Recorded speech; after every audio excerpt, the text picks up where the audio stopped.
فريدريك شوبان كان رجلاً بالغ التعقيد، ضعيفاً ووحيداً، ولكن أيضاً بالغ الرومانسية كالفترة التي طبعها بموسيقاه. معرض باريس بمناسبة 200 سنة على ولادته يظهر كم كان متطلباً كمؤلف موسيقي. كان شخصاً بدأ التأليف على البيانو أكثر الأحيان بالارتجال، وهذا ما كان يعود إليه دائماً. كان يتنقل ما بين البيانو ومكتبه، وما بين مكتبه والبيانو، وهذا شمل تصحيح المؤلفات الأولية التي وضعها بنفسه، وأحيانا بنسخ متعددة.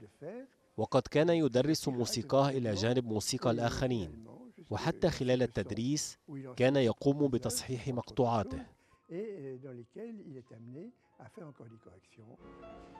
ليس مستغرباً أن يكون شوبان صعب الإرضاء عندما كان الأمر يتعلق بالآلة التي اختارها، البيانو، وقد أرضته إلى أبعد الحدود آلات البيانو التي صنعتها شركة بلايل الفرنسية. هذه الآلات التي تشبه إلى حد ما آلات البيانو النمساوية التي عرفها سابقاً، لديها صوت ناعم في النغمات الوسطى وواضح في المرتفعة.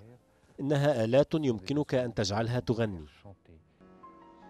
وهذا ما فعله شوبان للدخول إلى الصالونات الباريسية المغلقة، حيث كان يعامل كعبقري بين العباقرة، من ضمنهم فرانس ليست وبلزاك.